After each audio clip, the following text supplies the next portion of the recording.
안녕하십니까. 히판TV의 윤필환입니다. 오랜만에 영상을 올리게 되는데요. 오늘은 고관절 수술을 언제 받는 것이 좋을까라는 주제에 대해서 말씀드리도록 하겠습니다. 외래에서 또 많은 말씀을 나누는 것 중에 하나가 바로 이 문제인데요. 다른 병원에서 수술을 받아야 된다고 말씀을 듣고 오시거나 이제 수술을 받으셔야 될 것 같다라고 말씀을 드렸을 때 굉장히 고민들을 많이 하시거든요. 아니면 뭔가 수술을 받아야 될 것 같은데 언제 수술을 받는 것이 가장 좋을까요? 라고 물어보실 때 의사들이 대부분 그 수술 받는 거는 의사들이 결정하는 게 아니라 환자분이 주관적으로 판단하고 결정을 하셔야 됩니다. 라고 말씀을 드리는데 그 점에 대해서 잘 이해를 못 하시는 경우가 많죠. 그래서 오늘 언제 고관절 수술을 받는 것이 가장 좋을지에 대해서 한번 고민을 해보도록 하겠습니다. 네. 저희가 항상 교과서적으로 진료를 한다고 하듯이 정말로 고관절학 교과서에는 저러한 내용이 들어가 있습니다. 수술 전에 고려해야 될 사항으로 고관절 전추원술의 목적은 통증 완화와 관절 기능을 개선시키는 것이다 라고 되어 있죠. 즉, 통증이 없으면 당연히 수술을 안 하는 것이고요. 통증이 있다고 하더라도 생활을 하거나 직장 생활, 본인이 하고 있는 기능을 하는데 별로 큰 지장이 없다면 수술을 받으실 필요가 없는 거죠. 그러니까 고관절 전치원술에서 수술을 결정짓는 가장 중요한 것은 통증이다. 이렇게 이해를 하시는 것이 좋을 것 같습니다. 예를 들어서 고관절 통증은 없는데 다리를 살짝 전다든지 다리 길이 차이로 인해서 절뚝이는 것만으로는 수술을 고려하지 않는다는 것이죠.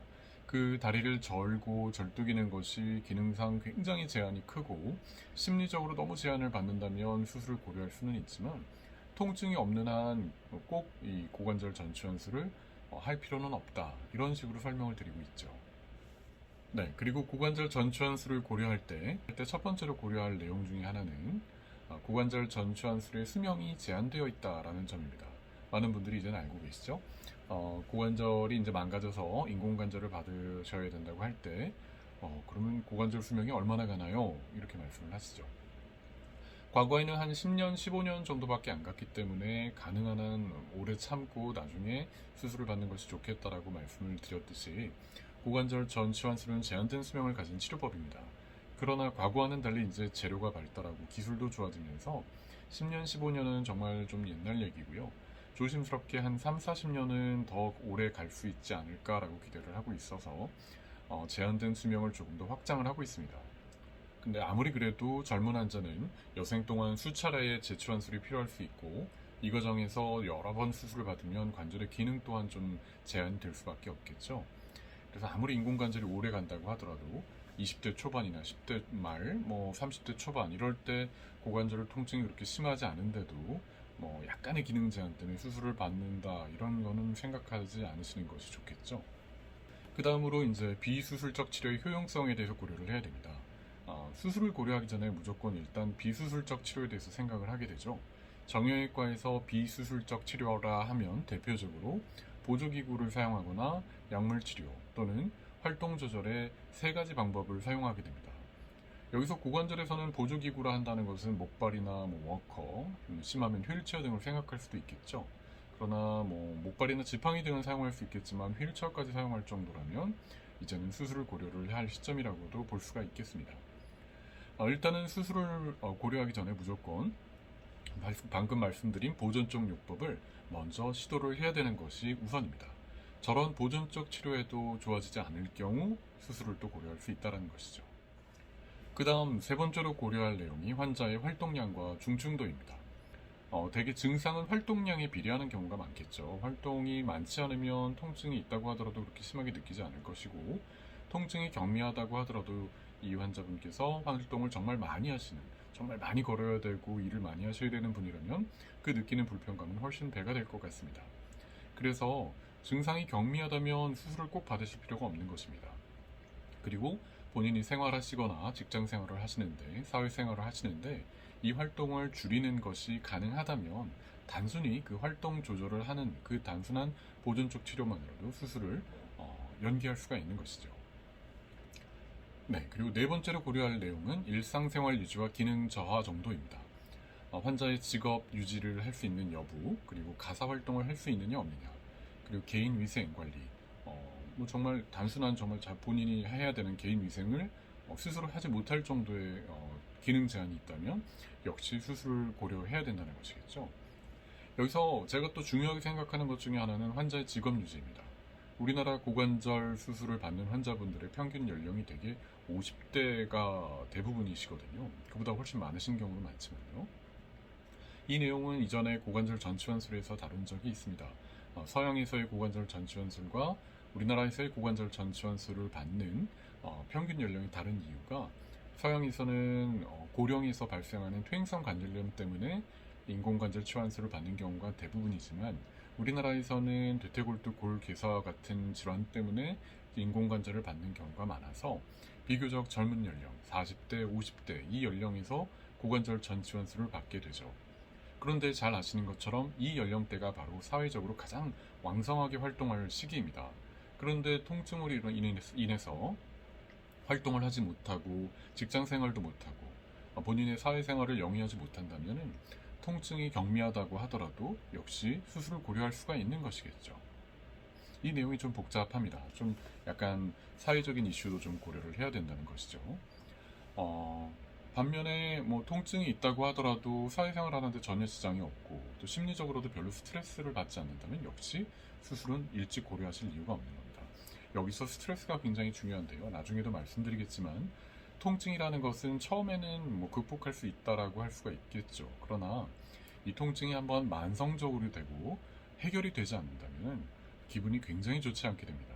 그 기분 좋지 않은 상황이 지속되다 보면 사회생활을 하지 못하게 되고 그 자체가 굉장히 심한 우울증을 유발할 수가 있습니다.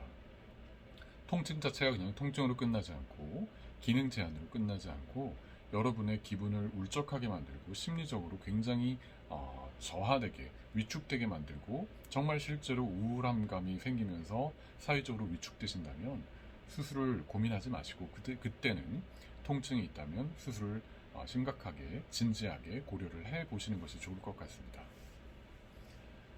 그 다음으로 이제 고려해야 될 것이 좀 중요한 내용이죠. 연령이죠. 앞서 말씀드렸듯이 인공관절 수명에는 제한이 있기 때문에 너무 이른 나이에는 수술을 고려하지 않으시는 것이 좋습니다. 아무리 기술이 발달하고 재료가 좋아져서 인공관절의 수명이 늘어났다고 하더라도 너무 이른 나이에 수술을 하는 것은 한두 번의 재수술을 불가피하게 할 수밖에 없기 때문에 가능하다면 연기하는 것이 좋겠죠. 아까 방금 말씀드린 것처럼 한국에서의 고관절 전치환술은 비교적 젊은 연령에서 고려해야 되는 경우가 많기 때문에 저희도 수술을 설명을 드릴 때 재치환술이 필요할 수도 있다는 내용에 대해서는 항상 설명을 드리고 있습니다. 자, 다음부터는 과연 이런 경우에도 수술을 안 받고 견딜 수가 있나 싶으실 정도로 외래에서 실제로 제가 환자분들과 아직은 수술 안 하셔도 될 것 같아요. 증상이 어떠세요? 그러세요? 그럼 아직은 안 받아도 될 것 같아요 라고 하는 경우가 어떤 경우인지를 한번 보여드리도록 하겠습니다. 이 환자분은 1999년에 양측 고관절에 대퇴골두 골괴사로 진단을 받으신 분입니다. 엑스레이에서 잘 보이지 않으실 수도 있는데요. 보시면 저렇게 반짝반짝 빨간색으로 반짝반짝하는 부위가 괴사 부위입니다. 처음 진단을 받을 때는 대퇴골두가 동그랗게 유지가 되죠. 그리고 통증이 그렇게 심하지 않습니다. 살짝 깨지는 정도로 우측 고관절에 통증을 호소하셨던 분이신데요. 이분은 처음에 통증은 있었지만 여러 가지 사정으로 인해서 일단 통증 수술 없이 지켜봤던 경우죠. 자, 2002년에 다시 엑스레이를 찍었는데요. 앞서 보여드린 그 동그란 원에 대퇴골두가 이렇게 잘 안정되어 있었는데 이제는 어느 정도 보시는 바와 같이 대퇴골두가 함몰이 되고 저렇게 좀 약간 짜부러진 게 보이시죠? 대퇴골두 함몰이 보이고 그리고 뼈가 약간 울퉁불퉁합니다. 저 정도가 이제 골관절염이 진행을 하는 건데요. 경도의 골관절염이 있다라고 말씀을 드릴 수가 있죠. 근데 환자분께 괜찮으시냐고 여쭤봤을 때 통증 별로 없다. 네, 괜찮다. 지낼만 합니다. 이런 정도로 말씀을 하시죠. 그러면 처방은 네, 그럼 다음에 또 뵙죠. 라는 겁니다. 그렇게 시간이 지르고 2014년에 오셨어요. 안 아프시니까 병원에 안 오셨겠죠. 그냥 근처의 인근 병원에서 약간 물리치료 받거나 뭐 약을 살짝 드시거나 이렇게 지내셨다고 합니다. 근데 2014년에 오셨더니 아니나 다를까 관절이 이제 울퉁불퉁해졌죠. 관절염이 약간 진행을 합니다. 그런데 2017년이 돼도 그렇게 뭐 막 진행하는 것 같진 않아요. 살짝 울퉁불퉁한 정도입니다. 그리고 뼈하고 뼈 사이 공간이 어느 정도 유지되는 것으로 봐서 관절 연골이 아직은 좀 남아있는 거죠. 그리고 최근에 2019년에 오셨을 때도 뭐 그렇게 심하게 진행되진 않았고, 역시 환자분께 괜찮으세요? 이렇게 여쭤보면은 항상 앉았다 일어날 때 약간 뻐근한 정도, 그리고 대부분 공통적으로 말씀하시는 것이 오래 앉았다 일어나서 몇 걸음 걸을 때는 불편하긴 한데 걷다 보면 괜찮아요, 이렇게 말씀을 하시죠. 그리고 바닥에만 안 앉으면 뭐 크게 문제는 없어요 라고 말씀을 하십니다. 그리고 통증이 별로 없어요 이렇게 얘기를 하시면 이분은 수술 안 받으시는 겁니다. 저렇게 관절이 울퉁불퉁함에도 불구하고 그냥 지켜보는 거죠. 자, 그 다음 다른 환자분은 2005년의 엑스레이가 이미 저렇게 울퉁불퉁하고 뼈가 깨져 있습니다. 상당히 좀 많이 망가진 사진이라고 이해를 하시면 돼요. 이렇게 좀 뼈가 깨져 있는데, 시간이 지나서 2014년이 되니 관절 바깥쪽이 살짝 이렇게 좁아져 있는 게 보이시나요? 이렇게 좀 울퉁불퉁하게 좀 좁아져 있고 관절염이 진행을 합니다. 그리고 2015년 뼈가 조금 깨져 보이기도 하고 더 울퉁불퉁한 게 심해집니다. 관절 간격이 점점 없어지고요. 그런데 이렇게 지켜본다는 것은 역시 환자분은 그렇게 불편하게 하지 않으세요. 저희들이 항상 엑스레이만 보고 판단하지 않는다라고 외래에서 말씀을 드리는 이유도 이런 환자분들이 정말 많거든요. 실제로 통증이 그렇게 심하지 않습니다. 그리고 2019년에 오셨는데 사진상으로는 당장 저거 뭐 인공관절을 받아야 될 것 같을 정도로 많이 망가져 있지만 또 이렇게 말씀하세요. 별로 안 불편해요. 이렇게 말씀하십니다. 그래서 제가 환자분들께 이 엑스레이는 정말 교과서에서 우리 전공의 선생님들 가르칠 때 써야 될 것 같아요 라고도 말씀을 드리죠. 그런데 저 2005년 엑스레이 밖에 정도, 저보다 덜 뭐 그렇게 심하지도 않고 저보다 덜 심한데도 불구하고 굉장히 아파하시는 분들도 계십니다. 그래서 엑스레이와 증상은 꼭 그렇게 비례한다는 것은 아니죠. 자, 이분은 매우 어린 환자분이셨는데요. 10대였죠. 이때 당시는 2011년에 안타깝게도 혈액암으로 인해서 스테로이드를 고용량으로 쓸 수밖에 없었고, 항암 치료 후에요. 그로 인해서 양쪽 대퇴골두의 골괴사가 MRI상에서만 보이는 정도로 발견이 됐었던 환자분입니다. 양측 고관절의 대퇴골두가 동그랗게 원을 그리고 있죠. 이때 당시엔 통증이 아주 경미하게 있었고, 그래서 일단 또 지켜보는 거였죠. 10대니까 당연히 그럴 수밖에 없겠죠. 근데 5년이 지나서 2015년에 골두 한 몰이 진행이 됐습니다. 저렇게 약간 뼈가 동그랗지 못하고 찌그러드는 게 보이시죠? 관절염 소견도 보이는데 통증이 약간 있다고는 해요. 지팡이를 짚는 정도, 등산용 스틱 같은 지팡이를 짚으면서 학교를 잘 다닙니다. 그렇지만 나이가 너무 어려서 역시 아직도 수술은 고려하지 않겠다라고 이제 결정을 하고 가족분들과 또 하나와 얘기를 하면서 지켜봤습니다. 그런데 2019년에 왔는데 골두 한몰이 또 많이 진행을 했죠. 그리고 뼈가 울퉁불퉁해지면서 관절염이 상당히 진행된 것처럼 보입니다. 근데 놀랍게도 통증이 별로 없대요. 학교도 잘 다닙니다. 이젠 20대가 됐고요. 만약에 저 사진이면서 너무 아프고 학교도 못 다니겠고 이제는 취직도 못 할 것 같다. 그리고 뭐 진짜 이제 결혼까지도 생각해야 될 나이잖아요. 이런 문제 때문에 결혼도 난 생각도 못 하겠다라고 한다면 수술을 받아야죠. 그런데 이 친구는 안 아프대요. 그럼 역시 그냥 지켜봅니다. 그래서 가장 최근에 왔을 때 2021년 올해죠. 올해 왔는데 엑스레이를 찍었더니 역시 좌측을 본다면 우측도 마찬가지입니다.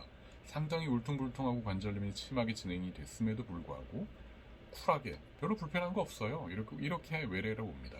그러면 이런 경우라면 이제 몇 년 동안 계속 봤잖아요. 1년에 한 번 엑스레이 찍는 것도 방사선 위험에 노출된다고 생각을 하고 이제는 그냥 2년마다 보는 걸로 외래 예약을 합니다. 근데 물론 중간에 아프면 언제든지 당겨서 외래 예약을 변경하라고 설명을 드리죠.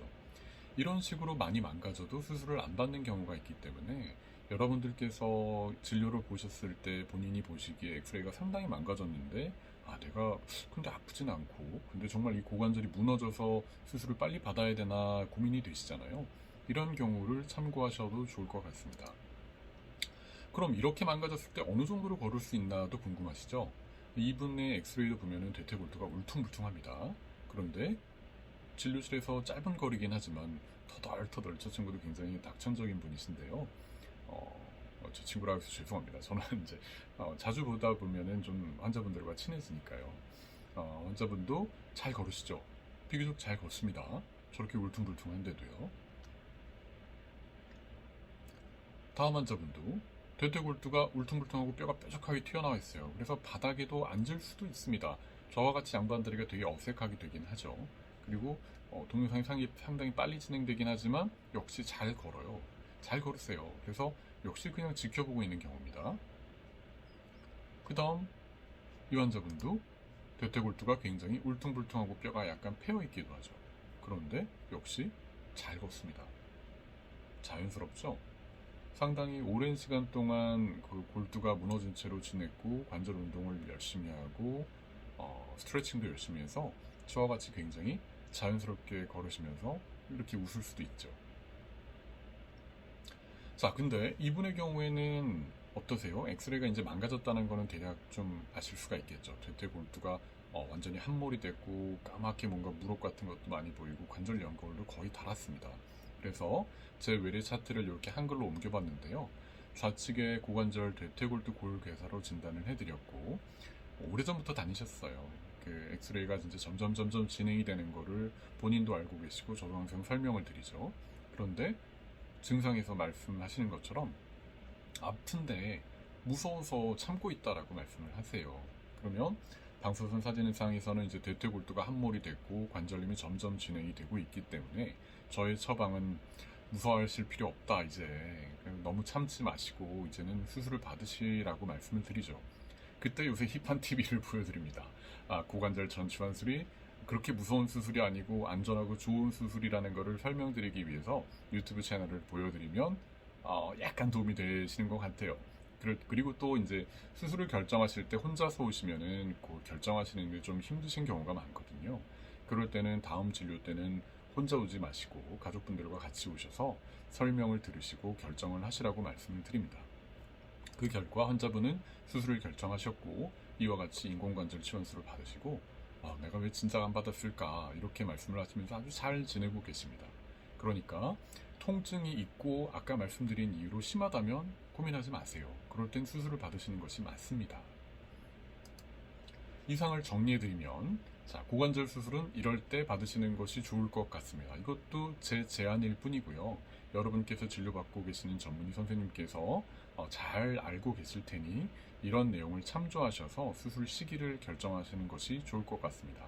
첫 번째, 약복용, 물리치료, 그리고 아까 말씀드린 보조기구, 지팡이나 목발 이런 것들의 보존적 치료를 받아도 조절되지 않은 심한 통증이 있는 경우에 수술을 고려를 하는 것이죠. 그리고 검사 결과 고관절이 심하게 망가졌다라고 들었고 그리고 말기 골관절염이 명백해서 방금 전에 보셨던 엑스레이처럼 그냥 놔뒀을 때 절대 좋아질 것 같지 않고 오히려 점점 더 나빠지는 이제 결과밖에 안 남았다라고 판단이 될 경우 또 역시 수술을 고려할 수 있습니다. 역시 이 경우도 통증이 심하다는 것이 전제되어야 된다는 거죠. 그리고 세 번째는 저희가 수술하는 서전으로서 수술하는 의사로서 이제 설명을 드리는 건데요. 현재 뼈 손상도 너무 심해서 뼈에 구멍이 숭숭 뚫려 있고 뼈가 점점 무너지고 있고 망가지고 있는 상황에서는 앞으로 더 나빠질 경우에 인공관절은 임플란트잖아요. 임플란트가 뼈에 잘 고정이 돼야 되는데 고정하기가 어려워서 추가적인 다른 수술 방법, 예를 들어 골 이식을 하거나 다른 금속을 더 써야 된다거나 이런 상황이 우려가 될 경우에는 이제는 수술을 근시일 내에 받으실 것을 권해드리죠. 이 경우는 의사가 환자분께 수술을 받으시라고 권하는 경우의 대표적인 경우입니다. 그리고 마지막이 또 중요한 내용이라고 말씀을 드렸죠. 고관절 통증으로 인해서 직장 및 사회생활을 하기가 어렵고 만성 통증으로 인해서 정말 우울한 상태가 지속되는 경우 이런 경우라면 또 무서워서 수술을 못 받으시는 경우라면 용기를 내시고 수술을 받으십시오. 또 제가 기억에 남는 환자분 중에 한 분은 젊은 남자분이셨어요. 대퇴골두 골괴사로 진단을 받으셨고 이제 수술을 받으셔야 되는데 고민되는 것 중에 하나가 나이가 젊다라는 것이었죠. 근데 제 앞에서 눈물을 보이시면서 어린 아이가 있는데 어린 아이 목욕시켜주는 게 제 소원입니다 라고 말씀을 하시는 거예요. 통증 때문에 쪼그려 앉을 수도 없고 이렇게 아이 목욕시킬 때 자세도 못하고 하니까 그 자체가 굉장히 스트레스가 되는 거죠. 그래서 역시 저와 오랜 시간 내 얘기를 나누고 수술을 결심하시고 수술을 받으시고 이제 잘 회복되시고 나서 여쭤봤을 때 목욕 잘 시켜주신다고 하더라고요. 그리고 굉장히 해피하십니다. 행복해하십니다. 그러니까 여러분도 지금까지 보여드린 내용을 바탕으로 해서 처음에는 이런 경우 수술 안 받으셔도 된다라는 것을 많이 보여드렸죠. 꼭 엑스레이 상황에서 이상하다고 해서 수술을 꼭 받으셔야 되는 게 아닙니다. 그냥 잘 지내실 수도 있어요. 반면에 엑스레이에서도 나쁘고 통증도 심한데 다른 이유 때문에 수술을 주저하고 계시다면은 이런저런 사항을 고려를 하셔서 주치의와 잘 상의하셔서 수술을 결정하시기 바랍니다. 네, 이상으로 마치겠습니다. 감사합니다.